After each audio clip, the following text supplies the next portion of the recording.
Hey Spuds, what's up? How's it going? I hope you're well. It's Jamie. Welcome back to another video. Thank you for clicking on this video. I hope you enjoy it. I am back with a part 3 of answering your weirdest, strangest, most unusual, obscure trans questions, or the questions related to being trans or trans people that you've never wanted to ask before. I have done parts 1 and 2 of this before, hence why this is part 3. It'd be a bit weird to just go straight in at part 3, and I have linked to them down below. These are different questions. I keep a record of the questions that I've answered before, and if I've done it correctly, then none of these should be repeats. So strap yourselves in for an educational however many minutes this video is gonna be. Okay, cool. Question number 1. Before your surgeries, did sexual activity trigger lots of dysphoria? I mean, yeah, sometimes, particularly before I had top surgery, yes. For me, it was mostly the combination of testosterone and top surgery that reduced dysphoria in all parts of my life, but it fluctuated really. Sometimes certain things triggered dysphoria and other times they didn't, and it confused even me. For me, definitely surgeries helped with it a lot. Do you still get PMS? This is a good question. I would probably say, yeah, kind of. There are times when I feel like I'm going through the process of about to have a period, but I don't. I just kind of have emotional things and sometimes cramps and other symptoms that I used to get just before it happened or in the few days leading up to it, but then I don't actually get, that sounds like a fart. It's not a fart. You know what I mean? It doesn't actually happen, but I get the symptoms sometimes leading up to it. I hope that makes sense. Please fully explain bottom growth and everything it does. So, testosterone causes something called bottom growth, and that's basically a very casual way of saying testosterone causes the clitoris to get bigger, wider, longer, it just gets bigger. It's one of the first things that I think many people report experiencing changing when they start testosterone, and it initially starts off with an increase in sensitivity. And this can happen as quickly as within the first week of being on testosterone, the sensitivity increase. And then it can grow in size, and you'll notice growth happening quite quickly, or a lot of people will, but it carries on for quite a few years. I think it's 2 to 3 years you can expect things to still be changing and growing a bit. But yes, essentially, for most people, you start testosterone, things get more sensitive, it gets bigger. Ta-da! I think I read somewhere the typical growth is 1 to 2 inches long. Did you ever think you were non-binary before coming out as a trans man? Personally, no. I just was like, hey, I'm a guy, and that was it for me. How do trans people change their private parts? Through surgery, and there are several different options depending on what you want, depending on the genitals you were born with, all of that stuff. How painful was top surgery? For me, not very painful. It was just more uncomfortable. My chest felt very tight. I had limited mobility, but the pain was incredibly minimal. Obviously that varies from person to person. Does testosterone help you grow taller? No, I don't think it does, and it definitely will not help you grow taller if your growth plates have fused. So if you are over the age of when you would be growing. This question is an interesting one. How do trans men handle being pulled over by a cop who thinks they are 12 years old? I would assume that you would have some ID on you, but I can imagine that would be somewhat awkward. Can testosterone help you grow cis male body parts like a penis and a flat chest? No, testosterone will not get rid of breast tissue. It won't flatten your chest unless you have very, very little to begin with and you build up a lot of muscle. And then in terms of the penis side of things, you will not grow a cis-sized penis, but as I mentioned with the bottom growth, you will experience some kind of changing in the genital area, and a lot of people refer to that as a penis, and to be honest, it works like a penis. It's made up of the same tissue and everything, and I mean they're basically the same things, just different sizes. Does dysphoria ever randomly go away and make you doubt being trans? I never experienced it going away for any length of time, but sometimes it differed exactly what my dysphoria was focused on, the triggers, and then other times it was really, really there and oh my god, hi, I'm dysphoria and I'm gonna ruin your day. And then other times it was kind of do you know what, I've not thought about this, it's not bothered me all day. So personally, I would say don't worry about fluctuating dysphoria. Do you miss anything from when you were perceived as female by society? No, because I don't miss anything about presenting as female. Is there a stereotypical trans guy stereotype? That's an interesting question. I'm gonna sneeze. Sorry. Trans guy stereotypes. I think there's often the stereotype that trans guys look very young, patchy beards. I don't know. There's loads of things that people think they can assume about trans guys. I even heard one that there's a stereotype that all trans guys play ukulele. When driving someone else, do you consider yourself a form of transportation? I do now. That's such a dad joke. Is taking tea scary? I'm terrified of needles.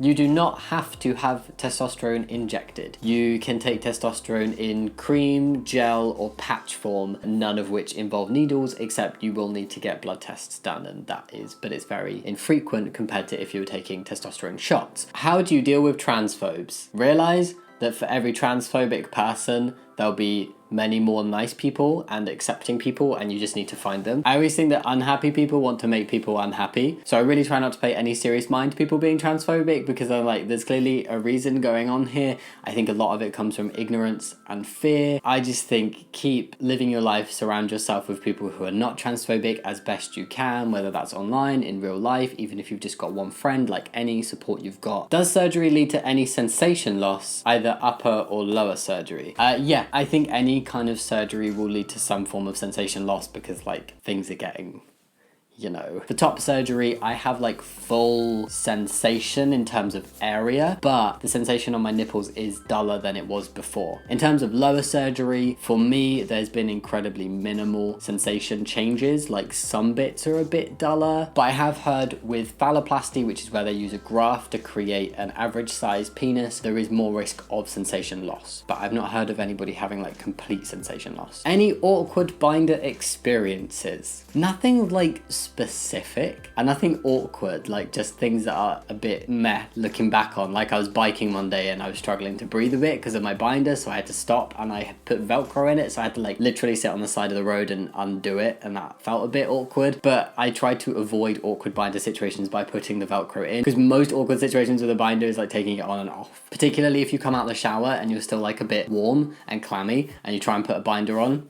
Not a good idea. Did you have to shave your chest hair for top surgery? No, I did not have chest hair when I had top surgery. I had like 3 chest hairs that disappeared in surgery because they were in places that got removed. But I tell you somewhere I should have shaved, that's my armpits, because I had a lot of armpit hair, but like the sticky bandages extended into my armpits, and then when they got ripped off, I had like a little impromptu waxing session. So I would recommend, if you are hairy from like below your chest to kind of like here, and including your armpits, I would probably shave before you have surgery, just to be on the safe side. Is it okay to be a trans guy and like makeup and fake nails? Absolutely, 100%. Liking stuff like that does not make you any less of a man. It does not make you any less trans. You like what you like, and what you like in your expression is different to your identity. When a trans guy is wearing a binder, does it hurt if I hug them? Why do I feel like that's such a wholesome question? That's so sweet. I would say probably not, because it's more like the act of binding that can be a bit painful and restrictive, and a hug isn't necessarily gonna impact that a lot. That's just my personal perspective. When I was binding, I had quite a small chest, so from that perspective, it didn't hurt me when people hugged me when I was binding. Felt a bit uncomfortable about it. I think a lot of trans guys have discomfort over being hugged because of the chest area. But yeah, I'm not sure. If you're close enough with people, I would maybe just ask and say if they're okay with that, if they're comfortable with it for whatever reason. Can non-binary people transition? Absolutely. You've got to do what's best for you and what makes you comfortable and happy. Is there any order to getting top and bottom surgery? Typically, people get top surgery first. I think that's for multiple reasons. One being, you don't necessarily have to be on testosterone to have top surgery. 2 being, it's something that I think impacts most people's lives more than lower surgery, because of binding, because the chest is a lot more visible than a bulge or lack of bulge would be. And also, to have bottom surgery, you do need to have been on testosterone. The surgeries are more expensive. They can be harder to access. I think also a lot of clinics, if you want top surgery, want you to have top surgery first. Can trans men carry a baby? Yes.